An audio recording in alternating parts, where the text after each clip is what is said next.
Dan di bulan Rajab ini ada kejadian yang istimewa yang dialami oleh baginda Nabi besar Muhammad SAW, yaitu Isra dan Mi'raj. Kalau kita mau memperingati Isra dan Mi'raj, itu istimewa bagi Nabi Muhammad SAW, dan juga istimewa bagi umatnya Nabi. Kenapa? Karena Nabi Isra Mi'raj itu bukan hanya untuk Nabi dok, tapi Nabi dapat hadiah langsung dari Allah untuk umatnya Nabi Muhammad SAW, yaitu hadiahnya adalah sholat 5 waktu. Ini hadiah yang terindah dari Allah untuk umatnya Nabi Muhammad. Kalau jenengan ibadah-ibadah yang lain, puasa misalnya, zakat misalnya, atau baca Quran, atau ibadah-ibadah yang lain, itu melalui malaikat Jibril. Nah, dari malaikat Jibril ke Nabi, baru kepada umatnya. Tapi kalau sholat 5 waktu langsung dari Allah kepada Nabi Muhammad SAW dan kepada umatnya. Nah, oleh karena itu momen bulan Rajab ini untuk kita dekat dengan Nabi, supaya kita terus bersama Nabi, maka hadiah sholat 5 waktu ini jaga dengan sebaik-baiknya. Jangan hanya cuma kita mengerjakan saja dengan waktunya sholat 5 waktu, kemudian kita nggak sholat berjamaah. Jadikan momen Rajab ini untuk kita menjaga sholat 5 waktu, bahkan juga berjamaah kalau bisa. Gak bisa ke masjid misalnya, ya di musolanya misalnya. Gak bisa ke musola, berjamaah di rumah sama istrinya, sama anaknya. Gak bisa misalnya, ya bersama temannya misalnya. Jangan sampai meninggalkan sholat berjamaah. Zamannya Nabi itu sampai ada namanya sholat Siddatul Khauf, atau sholat dalam peperangan, fi ma'rakatil kufar. Sholat dalam peperangan. Kenapa? Ini sholat dalam peperangan ini karena saking hebatnya sholat berjamaah. Kalau misal nggak sholat berjamaah, sholat sendiri-sendiri, nggak mungkin turun sholat dalam peperangan. Jadi saking jangan sampai meninggalkan jamaah itu diatur sholat berjamaah dalam peperangan. Jadi di hadapan musuh ini, ya, cuma belum perang ketika itu, mereka tetap harus sholat berjamaah semuanya.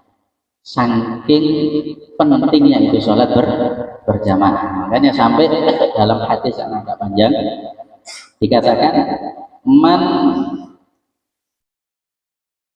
hafadha ala sholawatil khams, barang siapa yang menjaga sholat 5 waktu. Dalam riwayat yang lain, ma'al jamaah, dilaksanakan dengan berjamaah. Tidak harus banyak. Kalau sampai di masjid tambah afdol, ya. Ini banyak jamaah Masjid Darul Karomah. Nah, di masjid tambah afdol namanya. 5 waktu sholat, bisa sholat di masjid misalnya, tambah afdol. Nggak bisa dengan temannya cuma 1 tok saja, nggak masalah. Yang penting berjamaah. Kalau bisa menjaga sholat 5 waktu terus berjamaah, maka kata Rasulullah, akramahullah bi khamsi hisal. Allah akan memuliakan orang tadi dengan 5 perkara.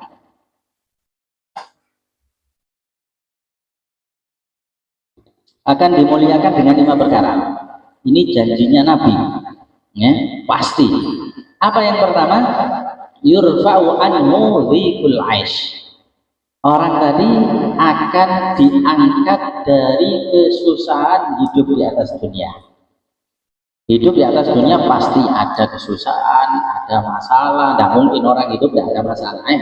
Kalau ada orang mengatakan, kok saya banyak masalah, tapi tidak ada masalah, urip ono di kuburan.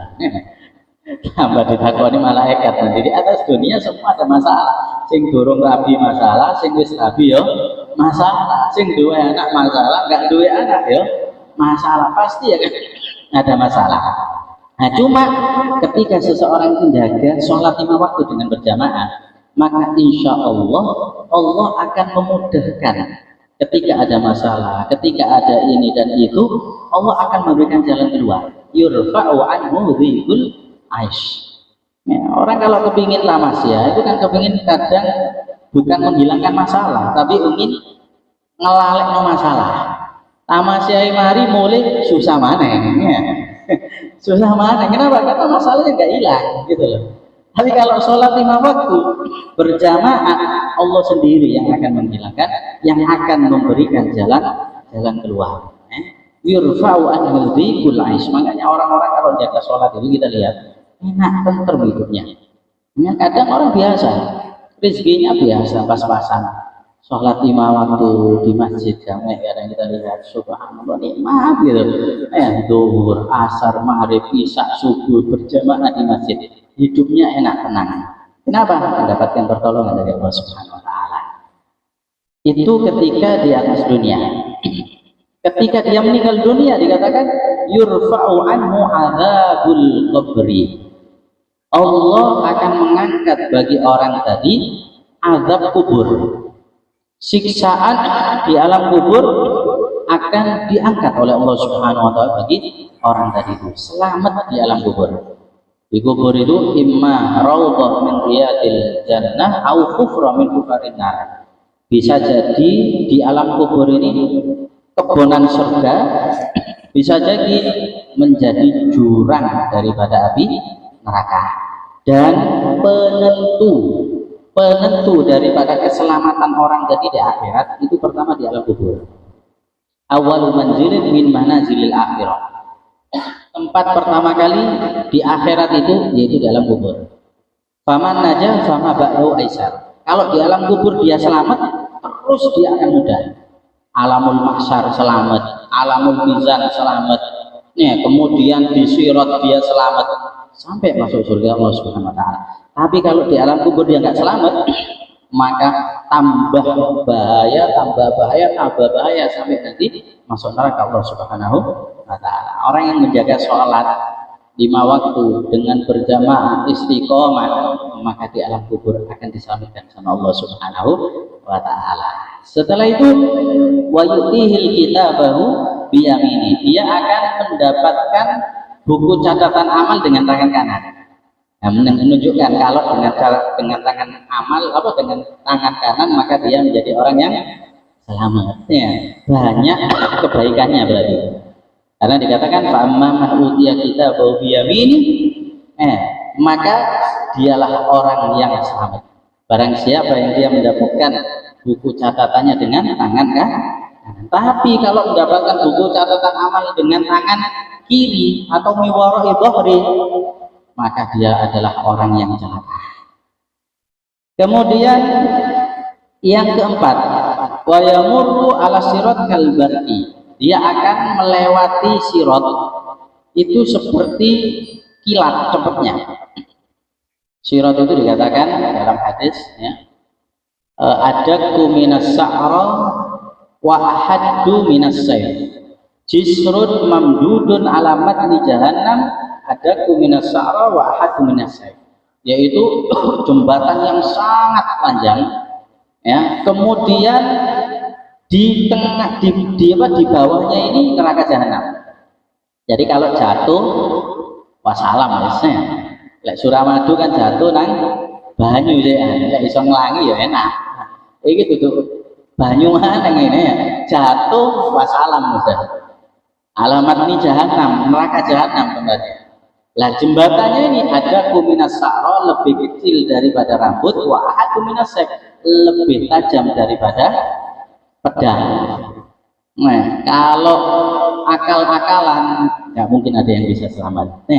Sekelas Limbat pun yang ahli seperti itu akan celaka sudah. Kenapa? Sangat jauh. Jadi jembatannya ini sangat jauh, kemudian sangat licin dan sangat tajam seperti itu. Orang yang menjaga sholat 5 waktu, dia akan lewat itu kalbarqi seperti kilat. Jadi sebentar toh dia naruh kakinya langsung sudah selamat sudah. Lah kalau sudah selamat berarti dia selamat daripada neraka dan pasti masuk surga. Wa yadkhulul jannah bighairi hisab. Masuk surga tanpa hisab. Orang yang jaga sholat 5 waktu di dunia enak, di alam kubur enak, di yaumul hisab enak, di sirat selamat sampai masuk surga. Dan itu intinya jaga sholat 5 waktu dengan berjamaah. Tapi barang siapa yang meremehkan sholat, nggak berjamaah, nggak sholat. Ya, sholatnya arang-arang. Subuh lek tangi sholat, lek gak tangi wassalam wis. Isya lek gak keturun ya sholat, lek keturun ya wassalam. Sak ono-ono ya sholat ya wa man tahawana bis shalawatil khams aqaballah bi khamsa asrah ukubah. Tapi kalau orang meremehkan sholat, menghinakan sholat, ya, dia sholat dibuat apa namanya seenaknya sendiri, maka Allah akan memberikan ukubah 15 perkara. Khamsun fit dunia, 5 di atas dunia. Jadi di dunia sudah bisa kita tebak orang seperti itu. Kemudian wasalasun indal maut, 3 mau meninggal. Dan kalau ada orang mau meninggal, kok ada 3 ciri ini, berarti dia orang yang nggak sholat nanti. Kemudian wasalasun fi qabrihi wasalasun inda khurujihi minal qabr. 5 ketika di dunia. Apa yang pertama? Yunza'u anhu wa yurfa'u anhu barakatul umur, atau tunza'u anhu barakatul umur. Allah akan mencabut keberkahan umur dari orang tadi itu. Jadi umurnya nggak ada berkahnya. Ya, walaupun dikasih umur panjang nggak ada berkahnya. Kenapa nggak dibuat sholat? Sholat ini ya Allah. Iblis itu ketika disuruh sholat sujud kepada Allah ribuan tahun taat kepada Allah. Salahnya iblis itu cuma satu toh, apa nggak mau sujud sama Nabi Adam, nggak mau hormat sama Nabi Adam. Misal nggak disuruh itu, iblis itu makhluk yang paling mulia. Kenapa? Ibadat kok kepada Allah Subhanahu Wa Taala. Gara-gara satu itu. Makanya dikatakan dari beberapa kitab, berarti orang yang nggak mau sujud kepada Allah lebih jelek daripada iblis. Kenapa? Iblis mau sujud kepada yang menciptakan, yaitu Allah Subhanahu Wa Taala. Kesalahannya cuma satu, nggak mau tunduk kepada Nabi Adam. Karena iblis mengatakan, ana khairum minhu khalaqtani min nar wa khalaqtahu min tin. Aku lebih mulia daripada Adam. Aku diciptakan dari api, Adam diciptakan dari tanah. Itu toh. Untuk sujud kepada Allah, kapanpun mau. Nah, kalau ada orang nggak mau sujud kepada Allah yang menciptakan, yang ngasih rizki, yang ngasih kesehatan, naudzubillah min dzalik, sudah dicabut keberkahan daripada umur orang tadi. Wa tumhasiyamus sholihin min wajhi, Allah akan mencabut wajah orang soleh dari wajahnya tadi. Jadi orang kalau nggak pernah wudhu, nggak pernah sholat, itu wajahnya nyeremno. Wajahnya nyeremno. Kadang koyok-koyok ganteng, tapi nyeremno ketika dipandang itu. Kenapa nggak ada cahaya daripada sujud kepada Allah? Jadi dikatakan, katalah Rasulullah itu, beliau mengatakan sesuatu yang disimpan ada di hati seseorang, itu orang memang nggak tahu apa yang disimpan, tapi kadang-kadang itu bisa kelihatan dari raut wajahnya. Oh, ini wajahnya susah, oh ini wajahnya seneng, mari itu arisan seneng, oh ini ada utangnya sumpah terus ya. Kelihatan dari wajahnya, walaupun nggak ada yang apa namanya, nggak ada yang cerita. Apalagi kalau orang tadi itu mempunyai dog itu apa ya, perasaan. Nabi itu subhanallah, dognya itu top, kepada umatnya itu sangat perhatian. Sampai pernah Nabi itu, Sayyidina Abu Hurairah, pernah beliau ini kelaparan, cuma mau minta izin. Sahabat itu tidak punya, tapi beliau nggak mau minta-minta, menjaga kehormatan. Datang Sayyidina Abu Bakar, ditanya api-api, mari ini jadi makanan. Sayyidina Abu Bakar tanya, ternyata enggak. Sayyidina Umar datang, ditanya lagi, ternyata tetap tidak dikasih. Kelihatan Nabi lewat, disapa sama sahabat Abu Hurairah, ya Rasulullah, assalamualaikum warahmatullahi wabarakatuh. Belum bicara, Nabi langsung tahu. Luwe kono, ayo nang omah ayo kata Rasulullah ya. Jadi kelihatan dari wajah itu langsung tahu. Nah ini orang yang nggak sholat itu satu khas yang sholehin, nggak ada wajahnya orang sholat juga. Ya, wajahnya orang sholat itu kadang walaupun wajahnya kadang hitam, itu dipandang itu enak. Dipandang itu enak, apalagi orang tadi ahli ibadah. Idalu dzikrillah. Kalau kita mandang aja, ingat Allah Subhanahu Wa Taala. Ya, kalau dulu ya, kayak Mbah Hamid, delok wajah itu foto itu seneng. Umah itu langsung terang gitu ya, lihat wajahnya. Lek foto ini sampai kayak rumah kayak betul-betul itu sih. Kenapa? Karena wajahnya wajah orang soleh. Itu yang kedua. Yang ketiga, kullu amalin ya'maluhu la ya'julullah. Semua amal yang dia kerjakan nggak akan dikasih pahala sama Allah. Dia zakat, dia puasa, nggak akan diterima semuanya sama Allah. Kenapa? Nggak mau sujud sama Allah. Suruh sujud kepada yang menciptakan dia, yang memberikan nikmat kepada dia, nggak mau. Semua amalnya akan ditolak sama Allah Subhanahu wa Ta'ala. Kemudian la yurfa'u lahu du'a ila sama. Kalau orang tadi doanya nggak mungkin sampai ke langit. Maksudnya nggak mungkin diterima sama Allah. Walaupun dia nangis-nangis, kok dia nggak sholat, doa sama Allah nggak diterima. Sampai yang kelima, laisa lahu du'a, laisa lahu haddun fi du'a'is sholihin. Kalau doa sendiri nggak diterima, datang kepada orang soleh, minta doa kepada kiai, kepada ulama, tetap nggak akan diterima sama Allah Subhanahu wa Ta'ala. Bukan kiainya yang nggak diterima, ulamanya nggak diterima, karena dia doakan orang yang tidak sholat. Dalam hadis yang lain dikatakan ada yang keenam. Yang keenam yaitu yubghidun nas. Manusia itu tidak senang dekat dengan orang-orang yang sholat. Panas hawanya itu. Dekat malaikat adem, dekat setan panas. Ya biasanya gitu. Kalau dekat orang yang ahli ibadah itu enak gitu, tentrem gitu. Kalau dekat orang-orang ahli maksiat yang mau ibadah panas, panas sekali. Itu ketika di atas dunia sudah nggak enak. Mau meninggal dunia, dikatakan ya mutu dzalilan. Orang yang nggak sholat itu meninggalnya dalam keadaan hina, kata Rasulullah. Di tempat yang hina atau dalam keadaan hina. Banyak kan kita saksikan kadang meninggal di diskotik, meninggal di tempat maksiat, meninggal dalam keadaan hina. Naudzubillah min dzalik. Kenapa? Mungkin orang tadi nggak sholat, nggak jaga sholatnya. Wa yamutu ja'ian, meninggal dalam keadaan kelaparan, bukan nggak ada makanan, mungkin dia kaya raya, tapi Allah menjadikan kelaparan orang tadi ketika mau meninggal dunia. Dikasih apapun tetap kelaparan. Wa yamutu atsyanan, yang ketiga meninggal dalam keadaan kehausan. Walau suqiya biharud dunya ma'rum yang minasih, walaupun dikasih minum air yang ada di dunia semuanya, kasih minum, tetap tidak akan menghilangkan kehausan yang dialami oleh orang yang tidak sholat tadi. Itu dalam mau meninggal dunia sudah kelihatan. Bingung, dikasih ini bingung, kehausan, kelaparan, mati dalam keadaan hina, naudzubillah, kelihatan sudah. Di dunia susah, mau meninggal dunia sudah susah. Ketika di alam kubur, 3 perkara lagi. Ketika ditaruh itu jasad di alam kubur, tidak terima bumi. Bumi ini makhluknya Allah yang taat. Sampean ide-ide tetap mengeluarkan buah. Sampean apapun tetap mengeluarkan makanan, mengeluarkan apa yang sampean butuhkan. Dijadikan Allah oleh Allah Subhanahu wa Ta'ala bumi ini dalulan, menjadi nerima.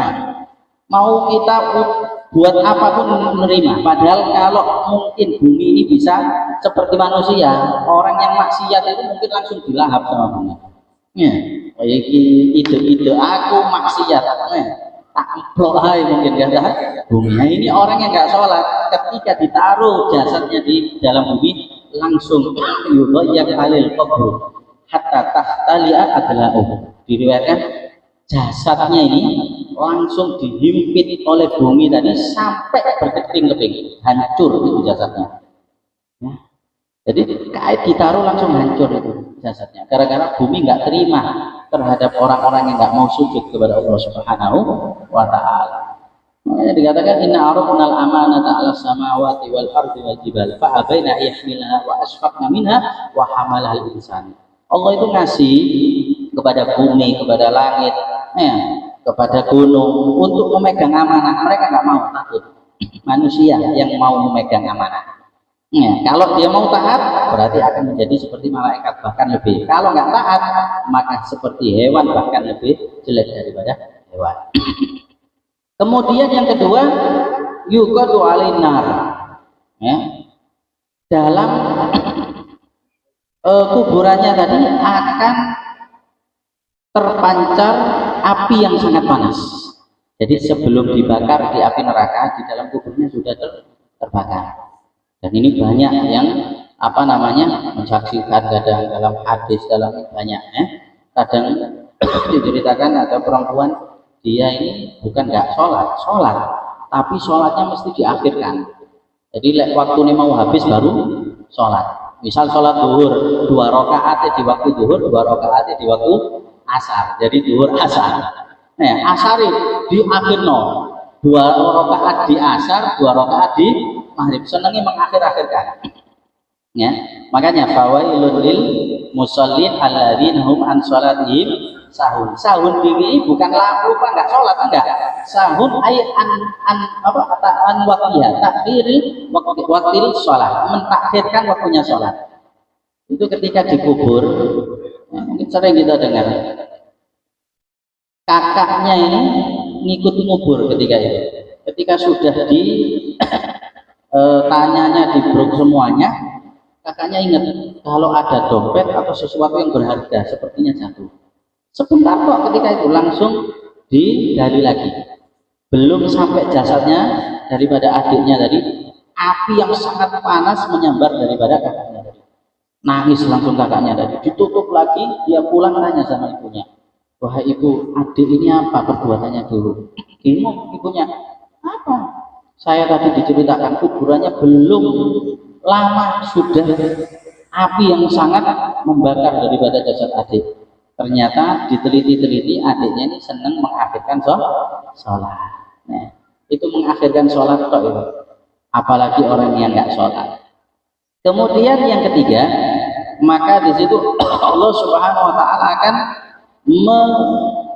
yursalu alaihi tuban, ya, yusamma suja'ul aqrab. Allah akan mengutus tuban. Tuban itu seperti ular. Ya, tapi ularnya ini besar. Ularnya besar. Ainahu minar wa dhufruhu min hadid. Jadi ular ini punya matanya dari api, kukunya terbuat daripada besi. Nah, watuluhu, panjangnya kukunya tadi perjalanan 1 hari 1 malam. Sama tidak melaku sedina sewengi berapa kilo? Nah, itu doi kukune ulo tadi. Jadi bukan ulo kayak di Indonesia ya, atau di kubur ulo cilik-cilik, bukan ular gitu. Itu doi itu. Nah, ini ular yang benar-benar dipersiapkan untuk menghadap orang yang nggak sholat di atas kuburan, di dalam kuburannya. Alhamdulillah. Setelah keluar dari kuburan, ya wa idza khurimal kubur fasidhatul hisab. Dia akan menghadapi hisab yang sangat dahsyat. Dikatakan di mahsyar itu mau dihisab itu orang semuanya dalam keadaan bingung semuanya. Sampai diriwayatkan tenggelam dengan keringatnya sendiri.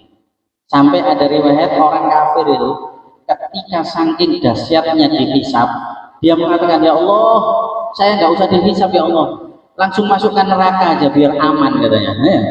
Saking dahsyatnya dihisab, dia tidak kuat ada dihisab, kepingin langsung masuk neraka. Biasakan neraka dingin, biasakan neraka lebih enak daripada hisab. Padahal di neraka lebih dahsyat lagi. Azab dari Allah Subhanahu Wa Taala. Sampai kalau antri 100 orang jam 12 siang onok di lapangan, sampai bayang 100 orang sampai nomor 100 di panas jam 12 ada di lapangan. Ya apa sampean? Bingung kan? Lah ini ribuan orang, bukan hanya ribuan, mulai Nabi Adam sampai Nabi Muhammad dihisab sama Allah, dan panasnya matahari didekatkan ada di atas kita. Kalau nggak dapat maunah dari Allah, naudzubillah dari sudah. Ya, orang yang selamat yang jaga sholat, yang nggak jaga sholat siddatul hisab. Kemudian wasafatul rabb, dia akan mendapatkan murka Allah, dan yang terakhir waduhulun nar, dia akan masuk neraka Allah Subhanahu Wa Taala. Ya, oleh karena itu kalau kita ingin selamat dunia, selamat di alam kubur, selamat sampai nanti di akhirat, maka sholat jaga dengan sebaik-baiknya. Sampai Nabi itu ketika mau meninggal dunia yang diwasiatkan apa? Sholat kata Rasulullah. Itu yang diwasiatkan oleh Nabi mau meninggal dunia sakaratul maut. Salah satu yang dinasihati adalah sholatnya jaga dengan sebaik-baiknya, sholat jaga dengan sebaik-baiknya. Sekarang kadang lihat, kadang sibuk sedikit sudah nggak sholat. Nah, kadang orang tuanya sholat, anaknya nggak sholat dibiarin. Oh, seakan anakku tas teko sekolah misalnya, tidur dibiarin. Ini orang tua yang nggak sayang sama anaknya. Kenapa? Iya, dia tidur dibiarin, tapi berarti dia ini seakan-akan mau bakar anaknya nanti di akhirat. Harusnya orang tua dia harus, oh, anakku tidur tapi belum sholat, bangunkan. Ya, kenapa? Kebaikan bagi dia. Daripada nanti dibiasakan seperti ini, nanti sampai besar dia akhirnya biasa ninggalkan sholat. Tapi kalau mulai kecil sudah dibiasakan waktunya sholat, waktunya sholat, nanti sampai besar enak. Nanti sampai besar enak. Tapi kalau mulai kecil nggak dibiasakan, sudah besar baru disuruh sama orang tuanya. Jangan salahkan anaknya kalau anaknya membantah sama orang tuanya. Jangan salahkan anaknya kalau anaknya tadi nggak mau diperintah sholat oleh orang tuanya. Kenapa? Mulai kecil nggak diajari. Banyak kita tanya kepada kita, gimana Ustaz, kita sudah memerintahkan anak kita, teman dia nggak mau. Ya gara-gara salah satunya itu mulai kecil nggak diajari. Oleh karena itu, momen daripada kita maulidan seperti ini supaya kita dekat dengan Nabi, maka jagalah sholat dengan sebaik-baiknya ya. Semoga berkah daripada bulan Rajab sebagaimana Nabi doa, ya Rabb berkahi bulan Rajab kami, berkahi bulan Sya'ban kami, sampaikan kami di bulan Ramadan. Semoga di bulan Rajab ini kita menjadi hamba yang lebih dekat dengan Allah Subhanahu wa taala, pandai menjaga sholat 5 waktu, terutama dengan waktunya, terutama dengan berjamaah, sehingga kita menjadi hamba-hamba yang dibanggakan oleh Rasulullah Shallallahu Alaihi Wasallam. Ya Rabb berkah Nabi Muhammad Shallallahu Alaihi Wasallam, kami di sini minta kepadamu ya Rabb, semoga kita semuanya diberikan umur panjang, sehat walafiat, selalu diberikan istiqomah ibadah, diberikan istiqomah taat kepada Allah Subhanahu wa taala. Ya Rabb, semoga keberkahan daripada majelis ini ya Rabb sampai kepada orang tua kami, mereka yang meninggal dunia, semoga mereka dijadikan kuburannya kuburan surga Allah Subhanahu wa taala. Mereka yang masih hidup ya Rabb berikan umur panjang mereka ya Allah, supaya kami bisa berbakti kepada mereka, membahagiakan mereka di dunia sebelum kami membahagiakan mereka di alam kubur. Ya Rabb berkah dari majelis ini, setelah kita diberikan umur panjang, sehat walafiat, semoga akhir daripada umur kita ditutup dengan husnul khatimah. Akhir ucapan yang kita ucapkan di atas dunia adalah kalimat la ilaha illallah Muhammadur Rasulullah Sallallahu Alaihi Wasallam, alaiha nahya wa alaiha namut wa alaiha nub'atu insyaallah minal aminin. Amin amin ya rabbal alamin.